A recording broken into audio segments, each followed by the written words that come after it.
یہ پارٹ ہمارا آیت نمبر 1 سے 81 تک تھا، اور یہاں پر ہم اس کی 78 کی ہم تفسیر کر رہے تھے۔ اس میں یہ ہے کہ یہ ایک مصالحت کی صورت تھی جس میں دونوں کا فائدہ تھا، اس لیے حضرت داؤد علیہ السلام نے اسے پسند فرمایا اور دونوں فریقین بھی اس پر راضی ہو گئے، یعنی دونوں نے جو ہے اس بات پہ ایگری کیا کہ ہاں یہ ٹھیک ہے، یعنی حضرت سلیمان علیہ السلام کا جو فیصلہ تھا وہ ان سب کے لیے کیا تھا، ایکسیپٹیبل تھا، اور انہوں نے اس کو ایکسیپٹ کر لیا۔ آگے 79 کی تفسیر دیکھیے تھوڑا سا۔ حضرت داؤد علیہ السلام کا فیصلہ اصل قانون کے مطابق تھا، اور حضرت سلیمان علیہ السلام کی تجویز باہمی رضامندی سے ایک صلح کی صورت تھی، اس لیے اللہ تعالیٰ نے دونوں کے بارے میں فرمایا کہ ہم نے علم اور حکمت دونوں کو عطا کی تھی، لیکن مصالحت کی جو صورت حضرت سلیمان علیہ السلام نے تجویز کی اس کے بارے میں اللہ تعالیٰ نے فرمایا کہ اس کی سمجھ انہیں ہم نے عطا فرمائی، یعنی آپ کو جو ہے بہت زیادہ حکمت اور دانائی دی تھی نا حضرت سلیمان علیہ السلام کو۔ اس سے بھی معلوم ہوتا ہے کہ مقدمے کے دوران اگر کوئی عام مقدمہ بھی ہو نا، دنیاوی مقدمہ، تو اس میں یہ ہے کہ قانونی فیصلہ حاصل کرنے سے بہتر یہ ہوتا ہے کہ انسان بجائے اس کے عدالت سے کوئی فیصلہ لے یا عدالت کا دروازہ کھٹکائے، اس سے بہتر ہے اس سے پہلے فریقین آپس کی رضامندی سے کوئی نہ کوئی فیصلہ جو ہے وہ کر لیں، تو اس سے پھر انشاءاللہ تعالیٰ جو ہے نا وہ بہتر فیصلہ ہو جاتا ہے۔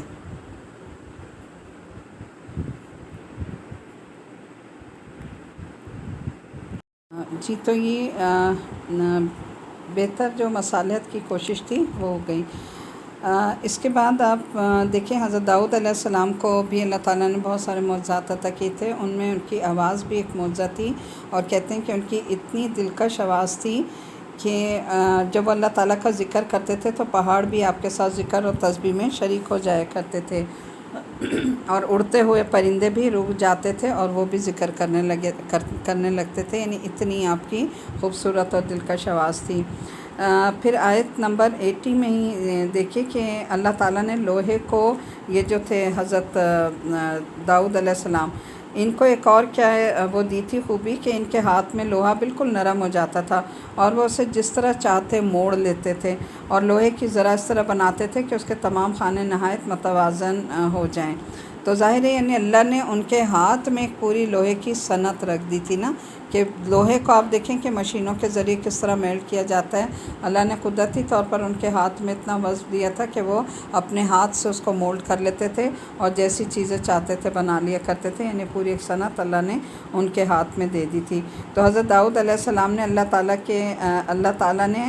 ان کے ہاتھ میں لوہے جیسی سخت چیز کو نرم کر دیا تھا، اور حضرت سلیمان علیہ السلام جو تھے ان کے لیے ہوا جیسی لطیف چیز کو مسخر کر دیا تھا۔ چنانچہ وہ کیا کرتے تھے، حضرت سلیمان علیہ السلام کی سلطنت جو تھی نا، وہ کہتے ہیں اب تک دنیا میں نہ ایسی سلطنت کسی کی ہوئی ہے نہ ہوگی، اتنی بڑی ان کی سلطنت اور بادشاہت تھی۔ تو وہ جب اپنے تخت پر بیٹھتے تھے تو بیٹھ کر ہوا کو حکم دیتے تھے تو انہیں ان کی مرضی کے مطابق جہاں وہ چاہتے تھے لے جاتی تھی۔ آج تو جہاز ہے نا، لیکن اس زمانے میں ہوا کو اللہ نے ان کے لیے مسخر کر دیا تھا، اور 1 مہینے کا فاصلہ صبح کے سفر میں اور 1 مہینے کا فاصلہ وہ شام کے سفر میں طے کر لیا کرتے تھے۔ کتنی حیرت انگیز بات ہے نا۔ اور برکتوں والی زمین سے مراد شام یا فلسطین کا علاقہ ہے، اور مطلب یہ کہ جب وہ کہیں دور چلے جاتے تو وہ ہوا انہیں تیز رفتاری کے ساتھ واپس اپنے شہر میں لے آتی تھی جو فلسطین میں واقع تھا۔ تو شام اور فلسطین کے علاقے جو ہیں ان کو اللہ تعالیٰ نے خاص اپنی رحمتوں سے نوازا تھا نا، اور زیادہ تر پیغمبر انہی ملکوں میں آئے تھے، تو یہ فلسطین میں واپس آ جاتے تھے۔ اچھا، یہ جو تھوڑی سی ڈیٹیل میں آپ کو اس لیے بتا رہی ہوں، ہو سکتا ہے کہ آپ پہ بھاری نہ ہو کہ ہم تو صرف ترجمہ سنیں، لیکن دیکھیں صرف ترجمہ سننا کافی نہیں ہے۔ میں نے پہلے بھی کہا ہے کہ جب ایک چیز لینی ہے تو بندہ کوالٹی وائز پہ صحیح چیز لیں، اور میرا خود بھی دل نہیں چاہتا، مجھے یوں لگتا ہے کہ میں قرآن کا حق ادا نہیں کری اگر کسی بات کو میں چھوڑ دیتی ہوں، حالانکہ میں بہت کوشش کرتی ہوں کہ شارٹ کروں۔ یہ ایسے سارے واقعات ہیں کہ جن کو سن کر یقیناً آپ خود بھی انجوائے کریں گے، خوش ہوں گے کہ پیغمبروں کے بارے میں ہمیں کیا کیا باتیں پتہ چل رہی ہیں۔ آپ چاہیں تو آگے بچوں کو بھی چھوٹی چھوٹی کہانیوں کی صورت میں یہ چیزیں سنا سکتے ہیں۔ آگے آیت نمبر 82 کی تھوڑی سی تفسیر دیکھ لیجیے گا کہ اس میں وَمِنَ الشَّیطَانِ من یغوصون لہو ویعملون عملا دون ذلک وکن لہم حافظین وایوب اذ نادى ربہ انی مسنی الضر وانت ارحم الراحمین۔ اور کچھ ایسے شریر جنات بھی ہم نے ان کے تابع کر دیے تھے جو ان کی خاطر پانی میں ہوتے لگاتے تھے۔ اب یہاں پر دیکھیں کہ اللہ تعالیٰ نے جنات کو بھی جو ہے وہ ان کے اس میں دے دیا تھا اور جنات ان کے قبضے میں تھے، تو اللہ تعالیٰ نے انہیں حضرت سلیمان علیہ السلام کا تابع کر دیا تھا اور وہ ان کے حکم کے مطابق غوطے لگاتے تھے دریا میں اور وہاں سے موتیاں نکال کر لاتے تھے اور موتی نکال کے جو ہے ان کو حضرت سلیمان علیہ السلام کو دے دیا کرتے تھے، اور اس کے علاوہ اور بھی بہت سارے کام کیا کرتے تھے، وہ آگے بھی انشاءاللہ آ رہے ہیں صورت میں۔ اور پھر آگے حضرت ایوب علیہ السلام کا ملتا ہے، اور ایوب علیہ السلام کو دیکھو جب انہوں نے اپنے رب کو پکارا کہ مجھے تکلیف لگ گئی ہے اور تو سارے رحم کرنے والوں سے بڑھ کر رحم کرنے والا ہے۔ اب آیت نمبر 83 میں دیکھیے کہ حضرت ایوب علیہ السلام کے بارے میں قرآن کریم نے اتنا بتایا ہے کہ انہیں جو بیماری ہو گئی تھی وہ کیا بیماری تھی کہ بس انہوں نے صبر کیا اور اس پر صبر و ضبط سے کام لیا اور صرف اپنے اللہ تعالیٰ کو پکارتے رہے، یہاں تک کہ اللہ تعالیٰ نے انہیں شفا دے دی۔ اور وہ بیماری کیا تھی اس کی تشریح ہمیں قرآن پاک سے نہیں ملتی اور نہ ہی پھر اس کی تفصیل میں جانے کی ہمیں ضرورت ہے، جو روایتیں سلسلے میں مشہور ہیں ان کے بارے میں وہ مستند نہیں ہیں۔ اب دیکھیں کہ حضرت ایوب علیہ السلام کا صبر کہتے ہیں دنیا میں نہ کیا کسی نے کیا ہے نہ کوئی کر سکے گا، تو ان کی جو بیماری تھی کوئی اللہ تعالیٰ سے گلے شکوے نہیں، کوئی رونا دھونا نہیں کچھ کہ مجھے یہ بیماری لگ گئی ایسا ہو گیا، صرف 3 لفظ تھے جس پر انہوں نے اللہ کو پکارا، اور وہ کیا تھا؟ انی مسنی الضر، انی مسنی الضر، صرف یہ کہتے تھے کہ اللہ مجھے بیماری لگ گئی ہے، اللہ مجھے تکلیف لگ گئی ہے بس، اور آگے کیا؟ وَأَنْتَ أَرْحَمُ الراحمین، کہ تو ہی سب سے بڑا رحم کرنے والا ہے، کوئی لمبی چوڑی بات نہیں، صبر سے پڑے رہے، صبر سے اس بیماری کو جھیلتے رہے۔ اور کہتے ہیں کہ مطلب اتنی شدید بیماری تھی تو لوگوں نے انہیں یہ طعنہ دیا تھا نا کہ آپ کے پاس تو اتنا مال دولت ہے، اتنا پیسہ، اتنا سب کچھ ہے، تو آپ اللہ کی عبادت کرتے ہیں، کون سا کمال کرتے ہیں؟ اگر آپ کے پاس یہ نہ ہو تو پھر ہم دیکھیں کہ کیا ہو۔ تو جب اللہ نے ان سے ساری دولت، ان کا مال دولت سب کچھ لے لیا تو پھر بھی اللہ تعالیٰ کے اتنے شکر گزار کہنے لگے اچھا اللہ تعالیٰ تو نے سب کچھ لے لیا، اب میرے درمیان کوئی چیز حائل نہیں ہے، میں ہوں اور تو ہوں، بس میں صرف تیری عبادت کروں اور تجھے پکاروں۔ تو دیکھیں ایسے پیارے پیغمبر تھے کہ اس سال میں بھی کہ جب سب کچھ نہیں ہے تو کہا بس سب راستہ کلیئر ہو گیا، اب صرف میں اپنے رب کو جیسے چاہوں پکارتا رہوں۔ تو کہتے ہیں کہ بیماری کے دوران جو ہے ان کی باوفا بیوی کے سوا گھر کے بیشت افراد جو تھے وہ حضرت ایوب علیہ السلام کا ساتھ چھوڑ گئے تھے، تو صرف بیوی تھی جو ان کے ساتھ رہ گئی تھی۔ تو عقل مند لوگ وہی ہوتے ہیں جو اپنی بیویوں سے بنا کے رکھتے ہیں کہ ظاہر ہے بیوی ہی ہر حال میں کام آتی ہے، تو اللہ تعالیٰ ہر تکلیف پریشانی سے محفوظ رکھیں۔ بہرحال یہ کہ ان کی بیوی نے ان کا پورا ساتھ دیا اور اس بیماری میں ان کے ساتھ رہیں، اور جو بھی ان کی تکلیف تھی اس میں جو ان کا مزاج تھا اس کو وہ بھی برداشت کرتی رہیں۔ آگے دیکھیں کہ آیت نمبر 84 سے 87 تک دیکھیں، پھر ہم نے ان کی دعا قبول کی اور انہیں جو تکلیف لاحق تھی اسے دور کر دیا اور ان کے گھر والے بھی دیے، اور اتنے ہی لوگ اور بھی، تاکہ ہماری طرف سے رحمت کا مظاہرہ ہو اور عبادت کرنے والوں کو ایک یادگار سبق ملے۔ اچھا اس میں جو تھا نا پھر کہتے ہیں کہ بیوی تو ساتھ نہیں تھی لیکن بچے بھی سب ان کے چھوڑ کے چلے گئے تھے نا، ساری اولادیں، تو کہتے ہیں کہ جب بیماری ختم ہو گئی، صحت ہو گئی ان کی، تو پھر وہ اولادیں واپس آ گئیں، اور اللہ نے ان کا صبر کا صلہ یہ دیا کہ ان اولادوں سے جو پوتے پوتیوں کی تعداد ان لوگوں سے ان کی دگنی ہو گئی تھی نا، یعنی دوبارہ انہوں نے جو شادیاں کیں اور اس سے پھر جو اولادیں ہوئیں وہ پوتے پوتیاں ان سے دگنے ہو گئے، یعنی صبر کا انہیں یہ صلہ دیا۔ اور کہتے ہیں کہ جو دولت اللہ نے ان سے لے لی تھی نا، ساری آزمائش آئی تھی نا ان کے اوپر کہ سب کچھ لے لیا کہ اب بھی میرا بندہ کیا، تو جتنی دولت اللہ نے سب کچھ لے لیا، گھر والے لے لیے، دولت سب، لیکن آزمائش میں پورے ہوتے اور زیادہ رب کو یاد کرنا شروع کر دیا اور رب کے قریب ہو گئے۔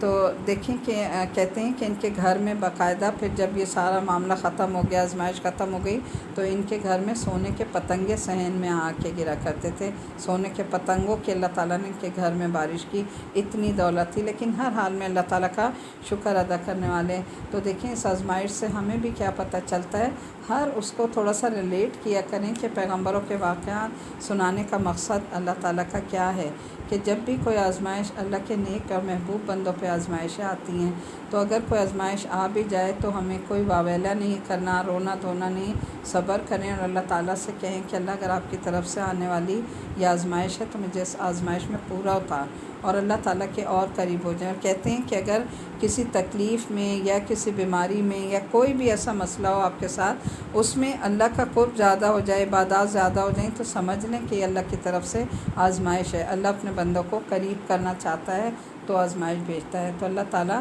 اپنے محبوب بندوں کو اپنے قریب کرتا ہے۔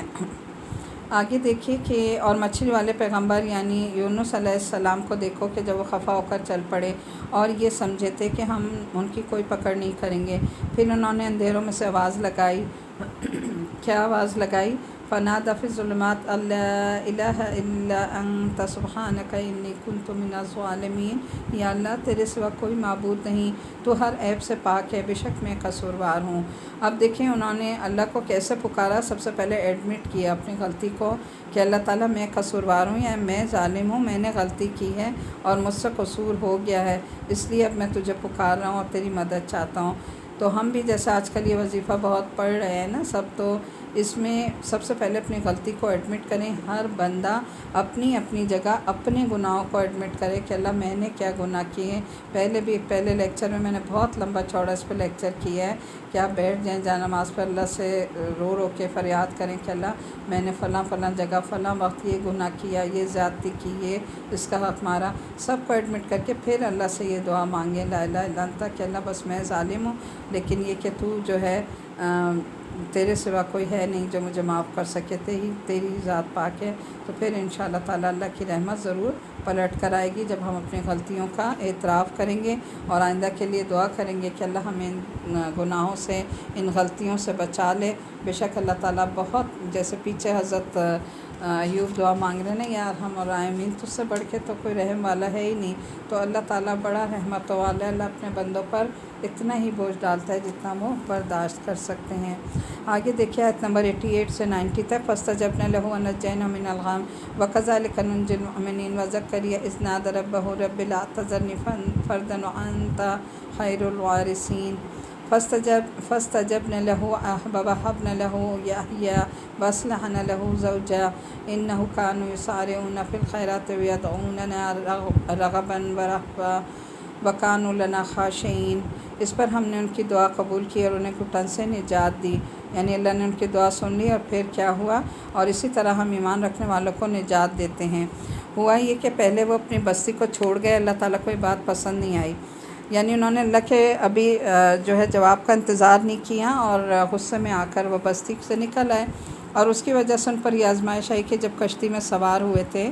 تو انہیں اس میں سے دریا میں اتار دیا گیا اور ایک مچھلی نے انہیں نگل لیا، جس کے پیٹ میں وہ کہتے ہیں 3 دن رہے۔ اس آیت میں اندھیروں سے مراد مچھلی کے پیٹ کے اندھیرے تھے جہاں وہ مستقل اللہ تعالیٰ کو ان الفاظ میں پکارتے رہے، یہاں تک کہ اللہ تعالیٰ نے مچھلی کو حکم دیا کہ وہ انہیں کنارے پر لا کر پھینک دے، اور اس طرح انہیں اس اندھیرے اور غم سے نجات مل گئی۔ کچھ تفاسیر میں 40 دن کا ہے، کچھ میں 3 دن کا ہے، لیکن بات وہی ہے جو پیچھے بھی ہماری سورہ کاف میں گزری کہ ہمیں تعداد پہ نہیں جانا، ہمیں اس چیز کا مقصد دیکھنا ہے کہ یہ 3 دن تھے یا 40 دن تھے، واللہ عالم بسائی، اللہ بہتر جانتا ہے کہ کتنے دن تھے، ہم اس کی گنتی پر کیوں جائیں۔ ہم یہ دیکھیں کہ انہوں نے گناہ کیا تھا، یا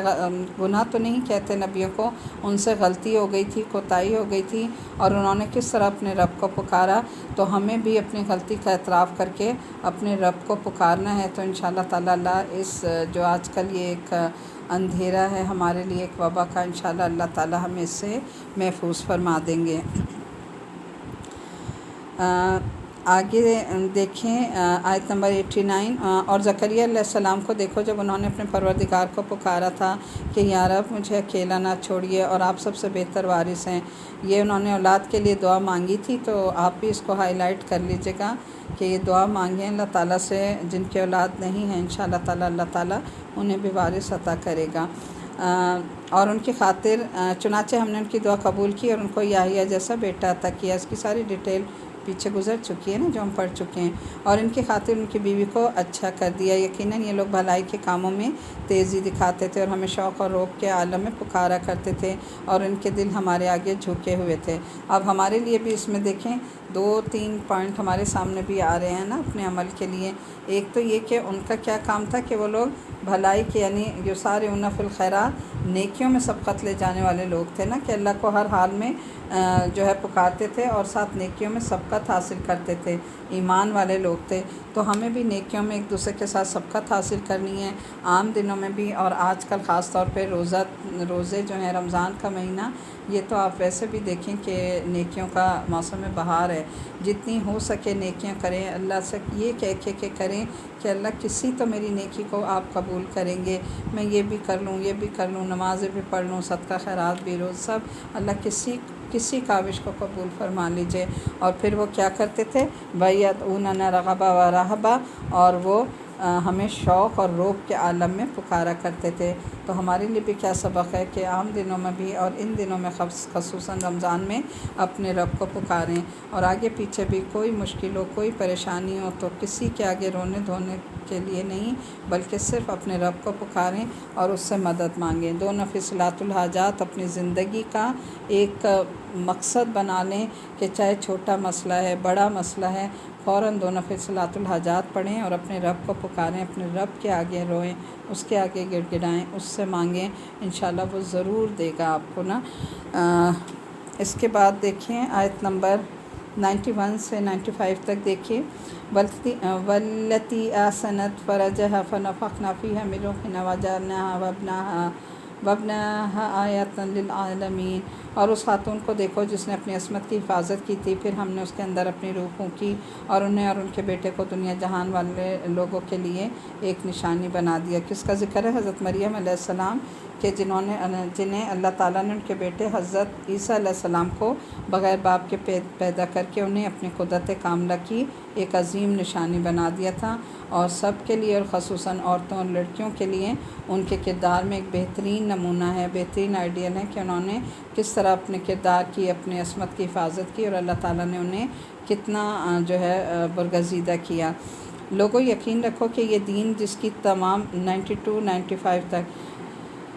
یہ دین جس کی یہ تمام انبیاء دعوت دیتے رہے ہیں، تمہارا دین ہے جو ایک ہی دین ہے اور میں تمہارا پروردگار ہوں، لہٰذا تم میری عبادت کرو۔ اور لوگوں نے اپنے دین کو آپس میں ٹکڑے ٹکڑے کر کے بانٹ لیا، مگر سب ہمارے پاس لوٹ کر آنے والے ہیں۔ پھر جو مومن بن کر نیک عمل کرے گا تو اس کی کوشش کی ناقدری نہیں ہوگی، اور ہم اس کوشش کو لکھتے جاتے ہیں، اور جس کسی بستی کے لوگوں کو ہم نے ہلاک کیا ہے اس کے لیے ناممکن ہے کہ وہ پلٹ کر دنیا میں آ جائیں۔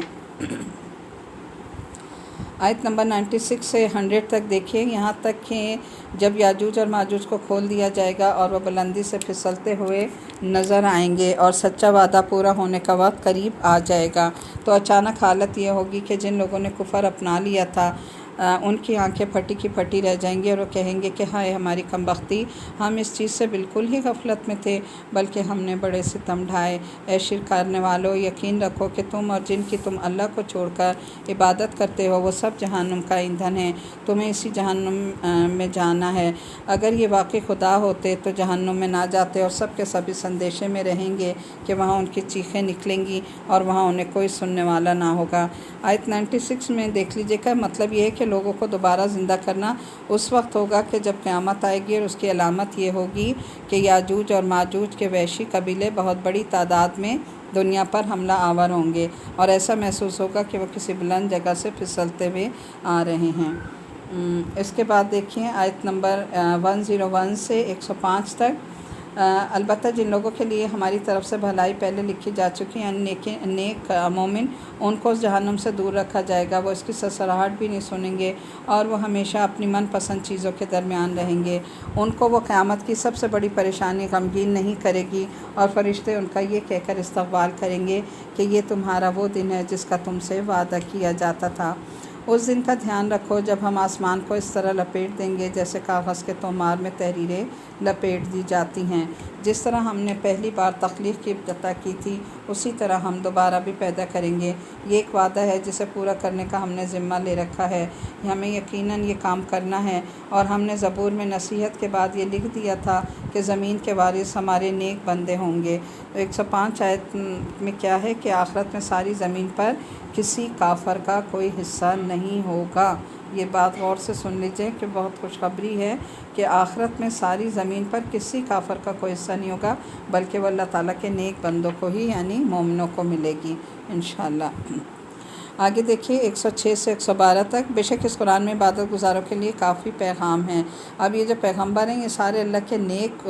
محبوب بندے تھے، عبادت گزار تھے، تو ظاہر ہے جو کوئی ان پیغمبروں کے واقعات پڑھ کر اپنی زندگی کو سنوارے گا، خود بھی عبادت کے طور طریقے سیکھے گا، ان سے صبر سیکھے گا، اللہ سے رجوع کرنا سیکھے گا، تو انشاءاللہ وہی کامیاب ہو جائے گا۔ اور اے پیغمبر صلی اللہ علیہ وسلم، تمہیں سارے جہانوں کے لیے رحمت ہی رحمت بنا کر بھیجا ہے۔ کہہ دو کہ مجھ پر تو یہی وحی آتی ہے کہ تمہارا خدا بس ایک ہی خدا ہے، تو کیا تم اطاعت قبول کرو گے؟ پھر بھی اگر یہ لوگ منہ موڑیں تو کہہ دو کہ میں نے تمہیں علی الاعلان خبردار کر دیا، اور مجھے معلوم نہیں ہے کہ جس سزا کا تم سے وعدہ کیا جا رہا ہے وہ قریب ہے یا دور۔ بے شک اللہ وہ باتیں بھی جانتا ہے جو بلند آواز سے کہی جاتی ہیں، اور وہ باتیں بھی جو تم چھپاتے ہو، اور میں نہیں جانتا کہ شاید سزا میں تاخیر تمہارے لیے ایک آزمائش ہے، اور کسی وقت تک کے لیے مزے کرنے کا موقع دینا ہے۔ آخر کار پیغمبر نے کہا کہ اے میرے پروردگار، قل رب احکم بالحق وربنا الرحمن المستعان علی ما تصفون، اے ہمارا پروردگار بڑی رحمت والا ہے، اور جو باتیں تم بناتے ہو ان کے مقابلے میں اسی کی مدد درکار ہے۔ صدق اللہ۔ یہاں الحمدللہ ہماری یہ سورہ انبیاء ختم ہو گئی۔ سورہ حج ہم اسٹارٹ کرتے ہیں۔ سورہ حج سے پہلے تھوڑا سا اس کا تعارف دیکھ لیتے ہیں، انٹروڈکشن۔ اس سورت کا کچھ حصہ مدنی ہے اور کچھ مکی ہے۔ مطلب یہ ہے کہ سورت کا نزول مکہ مکرمہ میں ہجرت سے پہلے شروع ہو چکا تھا، اور تکمیل ہجرت کے بعد مدینہ منورہ میں ہوئی۔ اسی صورت میں یہ بتایا گیا ہے کہ حج کی عبادت حضرت ابراہیم علیہ السلام کے زمانے میں کس طرح شروع ہوئی اور اس کے بنیادی ارکان کیا ہیں۔ اسی وجہ سے اس کا نام سورہ حج رکھا گیا ہے۔ مکہ میں مشرکین نے مسلمانوں کے طرح طرح پہ ظلم ڈھائے، وہاں مسلمانوں کو صبر کی تلقین کی جاتی تھی، لیکن مدینہ منورہ آنے کے بعد اس صورت میں پہلی بار مسلمانوں کو کفار کے ظلم و ستم کے مقابلے میں اب جہاد کی اجازت دے دی گئی تھی، اور فرمایا گیا کہ جن کافروں نے مسلمانوں پر ظلم کر کے انہیں اپنا وطن اور گھر بار چھوڑنے پر مجبور کیا ہے، اب مسلمان ان کے خلاف تلوار اٹھا سکتے ہیں۔ اسی طرح جہاد کو ایک عبادت قرار دے کر یہ خوشخبری دی گئی کہ نہ صرف اس کا ثواب آخرت میں ملے گا بلکہ دنیا میں بھی مسلمانوں کو انشاءاللہ فتح نصیب ہوگی۔ اس کے علاوہ اسلام کے 5 بنیادی عقائد بھی بیان ہوئے ہیں، چنانچہ سورت کا آغاز آخرت کے ہی بیان سے ہوا ہے، جس میں قیامت کا ہولناک منظر بڑے مؤثر انداز میں پیش کیا گیا ہے۔ سورہ حج مدنی صورت ہے۔ اعوذ باللہ من الشیطان الرجیم، بسم اللہ الرحمن الرحیم۔ یا ایھا الناس اتقوا ربکم ان زلزلۃ الساعۃ شیء عظیم یوم ترونها تذہل کل مرضعۃ عما ارضعت وتضع کل ذات حمل حملها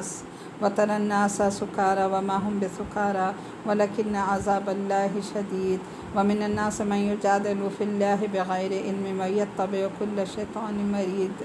کتب علیہ انہ من تولى فانہ یضلہ ویہدیہ الی عذاب السعیر۔ صدق اللہ العظیم۔ شروع اللہ کا نام لے کر جو بڑا مہربان نہایت رحم کرنے والا ہے۔ اے لوگو اپنے پروردگار کے غضب سے ڈرو، یقین جانو کہ قیامت کا بھونچال بڑا زبردست ہے۔ جس دن وہ نظر آئے گا اس دن ہر دودھ پلانے والی اس بچے کو بھول جائے گی جس کو اس نے دودھ پلایا، اور ہر حمل والی عورت اپنا حمل گرا دے گی، اور لوگ تمہیں یوں نظر آئیں گے کہ وہ نشے میں بدحواس ہوں، حالانکہ وہ نشے میں نہیں ہوں گے، بلکہ اللہ کا خوف بڑا سخت ہوگا۔ اور لوگوں میں کچھ ایسے ہیں جو اللہ کے بارے میں جانے بوجھے جھگڑے کرتے ہیں اور اس سرکش شیطان کے پیچھے چل کھڑے ہیں، جس کے مقدر میں لکھ دیا گیا کہ جو کوئی اسے دوست بنائے گا تو وہ اس کو گمراہ کرے گا اور اسے بھڑکتی ہوئی جہنم کے عذاب کی طرف لے جائے گا۔ آیت نمبر یہ ہماری ہے آیت نمبر 5 دیکھیں۔ یا ایھا الناس ان کنتم فی ریب من البعث فانا خلقناکم من تراب ثم من نطفۃ ثم من علقۃ ثم من مضغۃ مخلقۃ وغیر مخلقۃ لنبین لکم ونقر فی الارحام ما نشاء الی اجل مسمى ثم نخرجکم طفلا ثم